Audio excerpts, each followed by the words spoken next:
So, I recently went to go and test this old lawnmower out, and it was a bit of a last minute decision. It was just a random sort of like, right, that's it, I'm packing it up and I'm going to test it. So I didn't have a camera or anything with me, so I didn't film it. However, I may be able to get 1 or 2 clips in. If I can get them, then I'll put them in here. If not, then yeah, whatever. But we had a couple of problems. One problem was this chain. This chain here.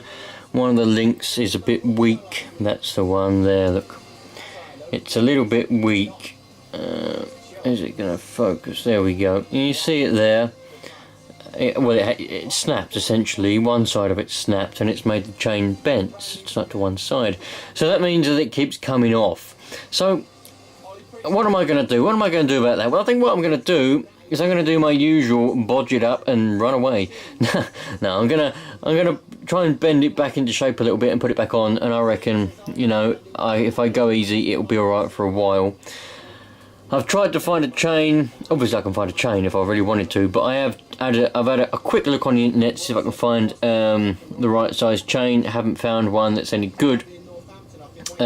So obviously I can just go and buy a chain and cut it down. That'll be no problem at all. So I will get one, but I think for now I'm just gonna try and bend it back into shape and put it back on. If it comes off again, hey, it comes off again. I mean, that's not the end of the world, right? So the other issue that we had was it seems to be flooding. There is also a small leak what comes from the float bowl, the little nut down there, and it leaks from here as well, and it obviously runs down the fuel pipe, runs on the carb, runs on the outside of the carb and drips down. But I think the float is also stuck because the engine does flood quite a lot, and once it gets hot it's very difficult to start, and there's a lot of petrol coming out of the exhaust. So you can see it all splattered on the front there, and it's going all the way down here.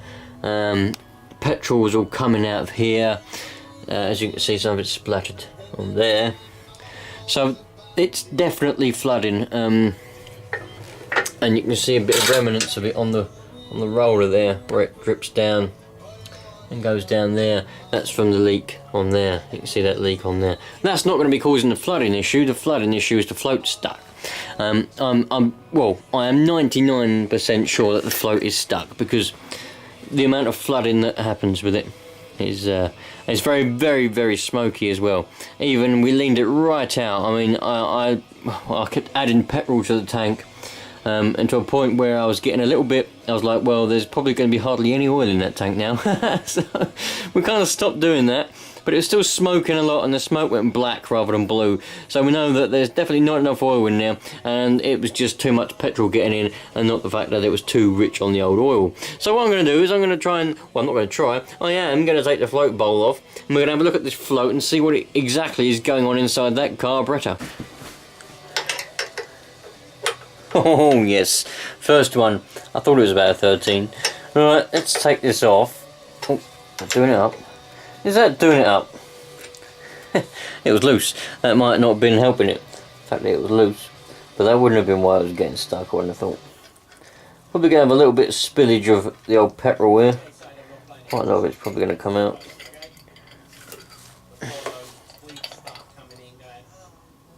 Alright, so we've got a nut and a little washer.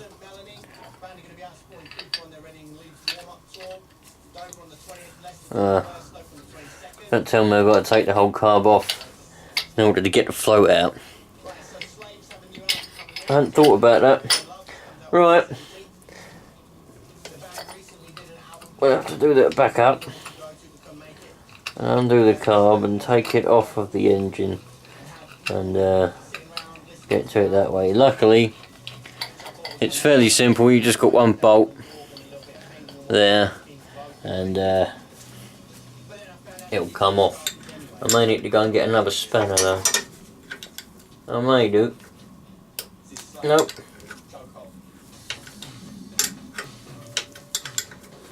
Would have been easier with a socket, but we got it. We got it. Try not to panic. We've got a nut on the other side as well.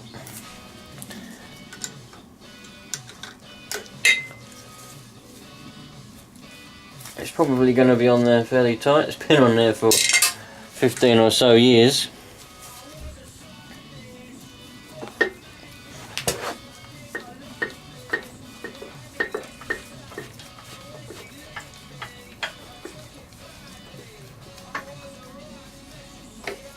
There we go.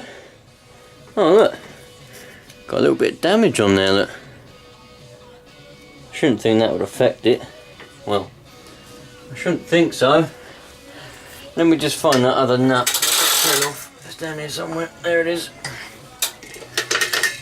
Right. There's our nut. There's our bolt and there's our nut, look. So, now we've discovered a little bit of damage. I wouldn't have thought that would affect it running. I mean, it won't affect the seal or anything like that because it goes way past that, so we should be alright with that. It runs alright once it runs. Well, you know, considering it does flood a lot. Floods quite a lot. Now one thing, it's not too bad inside there. One thing that I was thinking about, what kind of float is in here? Would it be a cork float or what? Now, it's not cork float. Now one thing that you get with these ones is that they can sort of rupture or split on the seam, and then they start to fill up with petrol, and then they sink to the bottom of the float bowl, and then obviously they won't rise up to shut off the fuel, so the fuel just keeps coming in. This one doesn't seem to have anything in it. Nah, I'm fairly certain that's empty. There's nothing in there, so I know that that's probably going to be floating and not sinking. I could test it. I could go and put it in some water or some petrol if you're going to be that fussy, and see. But I'll be alright. I'm not going to bother. Looks like our needle works. Don't know whether you can see that. Maybe you can. I don't know whether you can or whether you can't. Probably not. It's too small, too far away. But the needle's going up and down, so we haven't got any issue there. Whether the needle was seared or not is a different story. But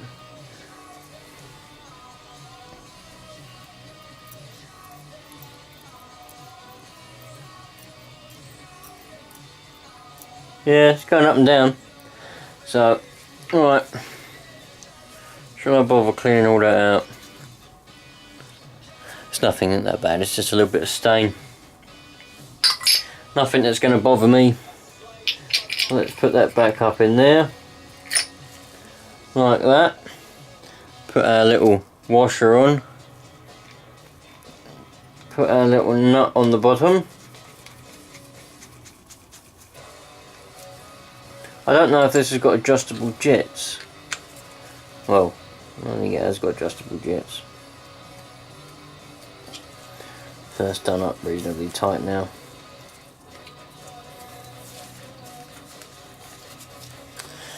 So let's put this back on our slightly damaged inlet port.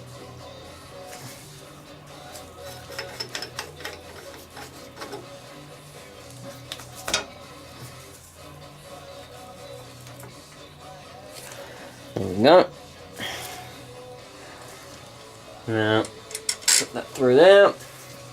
Put our nut on the other side.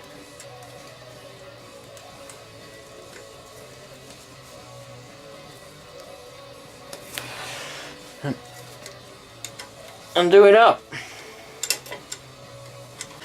One thing also to think about, back then when they made this in the 50s or late 40s, a lot of mowers and things didn't have actual air filters. You'll find that they just had this little mesh.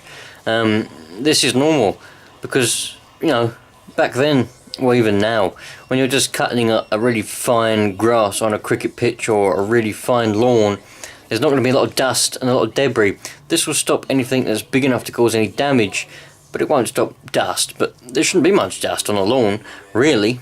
So they just provided you with these little mesh filters. This one's made out of metal, and you screw it on, which is fantastic, really. I would prefer a bit more of a foam in there, but if this is how it was made and this is how it came out of the factory, then this is good enough for me.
think.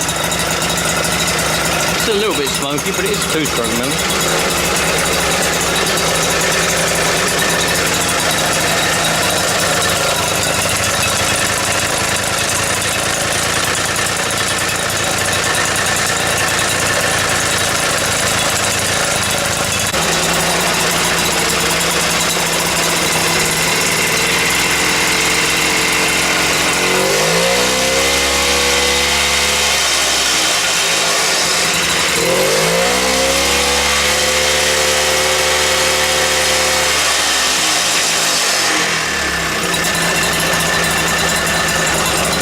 That cleared most of that smoke out, see? Once you rev it, it's alright. Lovely.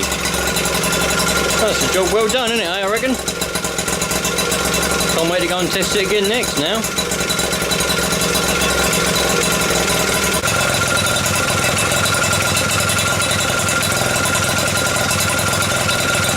I could just listen to a 2-stroke tick over all day long.